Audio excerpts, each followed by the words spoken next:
참 예수님 사랑합니다. 잘 오셨습니다.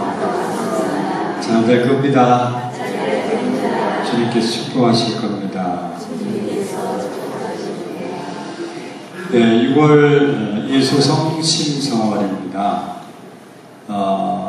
그냥 예수님 축일인데 우리는 앞에다가 성심이라는 말을 쓰는 것은 그 인류를 사랑하는 그 마음을 공경한다. 우리가 물건을 주고 받을 때도 진심으로 감사드립니다. 진심으로 사랑합니다. 이 진심, 심이 무슨 자죠? 무슨 심자죠? 마음으로 내가 당신을 사랑하고 감사하는데 마음으로, 온 마음으로, 참 마음으로 이렇게 표현하는 것처럼 예수님이 우리를 사랑하시는데 그 인간을 사랑하는 그 거룩한 마음을 우리가 헤아리고 공경하자. 예수 성심 대축일은 성체 성혈 대축일과 맞물려 있습니다. 성체 성혈 대축일이 지난 다음 금요일이 예수 성심 대축일 지나왔죠. 그 말은 성체 성사가 바로 예수님의 우리를 사랑하는 그 마음이다. 구체적으로 내가 너를 사랑한다. 사랑한다는 것은 말로서는 우리 누구나 할 수 있지만 또 사랑한다는 표시가 이루어져야 돼요. 그잖아요. 우리가 결혼할 때 신랑 신부가 사랑한다는 표시로 뭐를 주고받아요? 네, 반지를 주고받습니다. 그 반지를 통해서 정말 사랑하는구나. 성부와 성자와 성령의 이름으로 당신에게 내 사랑의 표지로 이 반지를 드립니다. 사랑한다는 표지로 눈에 보이는 걸 우리에게 드러나는 것처럼 성체 성사도 마찬가지라고 합니다.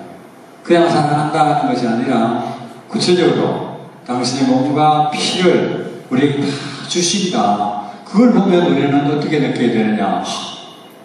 정말 주님이 우리를 이렇게 사랑하시는구나 라는 것을 깨달아라. 그 말입니다. 그리고 그 사랑하는 마음에 우리도 응답을 하고 또 감사도 드리고 또 우리도 뭐 해야 되겠어요? 사랑해야죠. 사랑만 받기만 하는 것이 아니라 우리도 사랑받는 만큼 사랑을 해야 된다.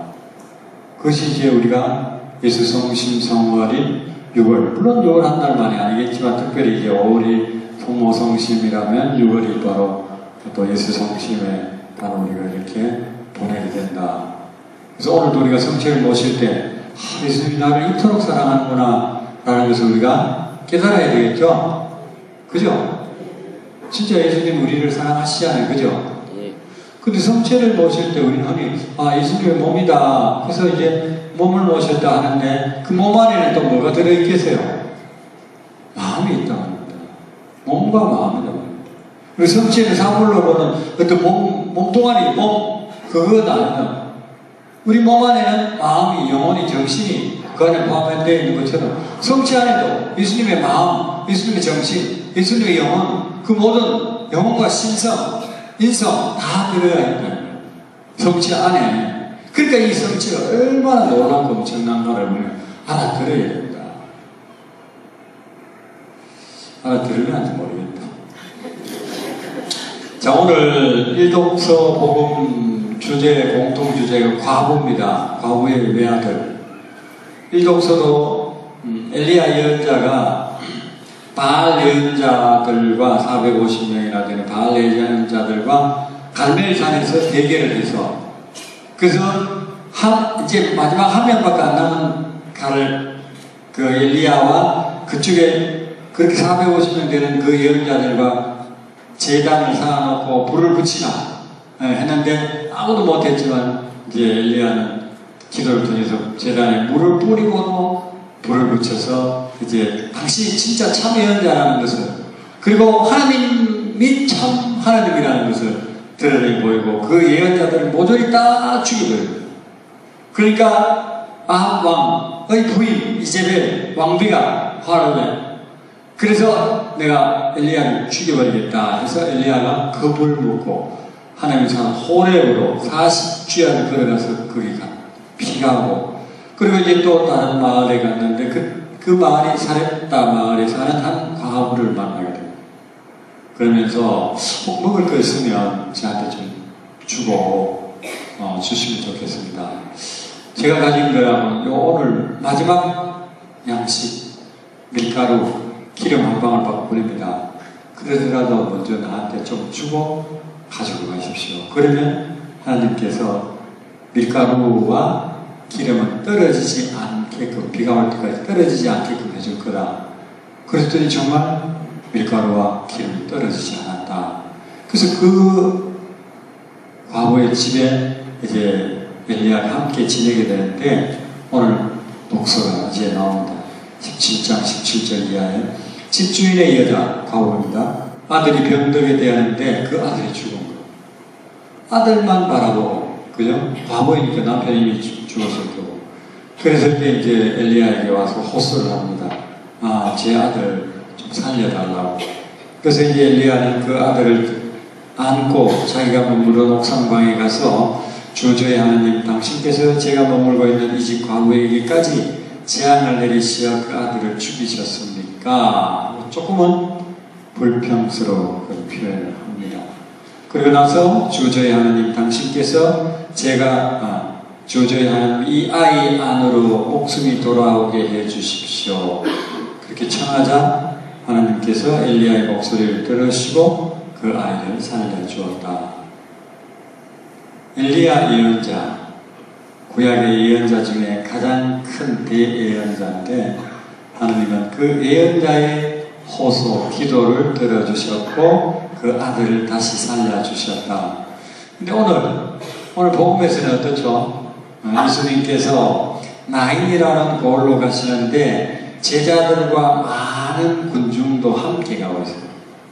12제자들과 많은 군중도 같이 가는데 마침 그곳에서 누구를 만납니다. 한 상녀. 근데 보니까 과부의 외아들이. 과부니까 남편이 있고 그 아들만 바라보는데 그 아들이 무슨 연유인지 일찍 죽었다. 그래서 이제 그 마음을 예수님께서 헤아리신 거예요. 어떤 마음을요? 가엾은 마음이 들었다. 하나님의 우리가 아까 예수 성심이라는 거룩한 마음이 어떤 마음이냐? 인류를 사랑하는 마음인데 특히 인류 가운데 어떤 인류냐? 소외됨을 받은 사람들, 가난한 사람들, 어디에도 기댈 데 없는 고통받는 사람들, 이런 사람들에게 하나님의 사랑이 더 크게 작용하신다. 그래서 예수님께서는 가엾은 마음이 들어가지고 과부가 아이고 주님 우리 아들 이런 말을 안 했어요. 그냥 지나가는 뿐이에요. 근데 예수님 스스로가 가엾은 마음이 들어서 성령의 손을 대고 이러니까 가던 사람이 멈추겠죠. 그러면서 울지 마라. 울지 마. 아마 울지 마라는 이 표현 안에는 이거 울고 지나갔다는 말입니다. 그 과부가. 예? 너무나 슬프게 울고 가는 그 모습을 보는 사람은 울지 마라. 그리고 이제 상녀를 세우고 젊은이여 일어나라. 그렇게 내가 너에게 말한다 일어나라. 아까 보면 구약에는 엘리야가 하나님께 호소하지만 여기는 지금 예수님 어떠냐? 당신이 바로 명령을 하시죠. 이 말은 무슨 말입니까? 예수님이 하나님 성부께 이 아이를 살려주십시오 아니죠? 바로 뭘 그래요? 젊은이여 내가 너에게 말한다 일어나라. 바로 살리십니다. 그 말은 뭡니까? 예수님이 누구라는 말입니까? 당신이 하나님이시다. 당신의 신성을 이제 본격적으로 드러내는 거예요. 생명의 주인이다. 생명의 주인. 여러분, 사람을 살리는 경우는 없어요. 인류 역사에. 물론 제자들도 죽었던 사람을 살렸지만 그런 모든 것들은 하느님을 통해서인데 예수님이 친히 당신이 명령으로 살리시면 탈리타 쿰 소녀야 일어나라 나자로야 나오너라 당신이 친히 말씀 한마디로 살리셨다. 어느 여인이 자기 아들이 죽자 석가모니를 찾아갔습니다. 우리 아들을 좀 살려주시면 좋겠습니다. 그 살려주기는 주기는데 집집마다 100집을 돌아다니면서 그 집에 가서 이 집에 죽은 사람이 있는지 없는지 확인하고 그 죽은 사람이 없는 집이 100집만 나오거든 내가 살려줄게. 그래서 그 말을 듣고 집집마다 가서 얘기합니다. 혹시 이 집에 옛날에 이사가 거저였더니 이 집에 혹시 죽은 사람이 과거에 있었어요? 다 있는 거예요, 집집마다. 그렇죠? 죽은 사람 없는 집이 어디 있겠어요, 그죠? 그 말은 뭡니까? 다 인간은 죽는다. 그걸 깨달아라. 생로병사 다 죽는다. 그걸 깨달아라. 어차피 우리도 좀 선호가 차이는 있지만 우리도 죽을 거다. 그걸 너무 지금 애달게 하지 마라. 그 문제 해결을 석가모니 부처는 했지만 예수님은 아니에요. 다 죽지만 내가 하나님의 아들로서 생명의 주인으로서 살린다 보여준 거예요. 물론 예수님 살아된 게 아니라 예수님 주변에 있는 모든 사람을 다 살린 것은 아니죠. 그거 하러 오신 분 아닙니다. 어차피 우리는 인간은 죽게만 합니다. 죽음으로서 끝이 아니고 영원한 생명, 하나님 나라가 있다는 걸 알려주시기 위해서 깊은 소식을 전하러 오셨는데 이 지상에서 삶을 통해서 당신이 하나님의 아들이심을 구원자이심을 이 사건을 통해서 우리에게 보여주신 거예요. 그래서 이제 내 마음 믿으면 된다. 여기는 아니겠지만 내가 바로 부활이고 생명이다. 나를 믿는 사람은 죽더라도 살 것이고 살아서 믿는 사람은 영원히 죽지 않을 거다. 그 말씀처럼. 그래서 반응이 어떻게 나타납니까? 우리 가운데 큰 예언자가 나타났다. 큰 예언자가 아니죠. 예언자 중에서 예수님은 큰 예언자가 아니라 바로 당신이 하느님이심을 드러납니다. 그리고 하나님께서 당신 백성을 찾아오셨다. 그렇죠. 하나님께서 당신 백성을 찾아 이 땅에 오신 거예요. 임마누엘, 주님께서 우리와 함께 계신다. 하나님이 하늘에 계시다가 인간을 구원하기 위해서 이 땅에 오신 거예요. 그리고 함께 하신 거예요. 그것이 임마누엘, 성탄의 기쁨이잖아요. 지금도 함께 계시잖아요. 천국에 성부 오른편에 계시지만 성체성사는 또 두세 사람이 모인 곳에 함께 하도록 오신 거예요. 와서 우리를 생명의 나라로 데려가기 위함이다. 이 깊은 소식을 우리도 좀 전하자. 그래서 오늘 바오로 사도는 이 독서에서 갈라디아 사람들에게 보내면서 이렇게 표현하고 있습니다. 당신은 교회를 몹시 박해하고 있었지만 어머니 뱃속에서 붙을 때부터 나를 따로 뽑으시어 당신의 은총으로 부신 하나님께서 기꺼이 마음을 전하시어 내가 당신 아드님을 다른 민족들에게 전할 수 있도록 그분을 내 안에 계시게 주셨습니다. 사실 바오로 사도가 예수님을 만나고 회개하고 이것은 젊은 시절이었죠. 그러나 여기서는 바오로가 말을 해요. 그것이 아니라 오히려 어머니 뱃속에 있을 때부터 나를 뽑아놨다. 하나님의 놀라운 섭리가 이미 내 태아 때부터 그렇게 섭리했고 내가 이러이러한 과정을 한때는 반대했지만 지금은 이렇게 바꾸고 계시해준 이 모든 것은 하나님의 계획이었다. 그러면 우리는 어떨까? 우리도 여러분들이 하나님의 자녀가 되고 이렇게 오늘 미사에 오고 또 영원한 생명의 나라 들어갈 수 있는 이 모든 것은 언제 결정되었을 것 같아요? 천지창조 이전에 이미 우리를 선택하시고 뽑으시고 당신 자녀로 불러주신 겁니다. 맞아요? 맞아요? 네, 맞습니다. 제 말이 아니고 에베소서 1장 3절 이하를 한번 읽어보세요. 천지창조 이전에 우리를 뽑아주셨다. 그럼 우리는 얼마나 행운 축복받은 사람인가? 맞죠?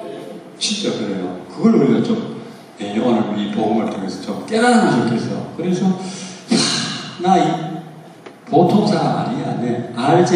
내 뒤에 누가 있는데 우리 하나님의 자녀 뽑힌 자들이다. 뽑힌.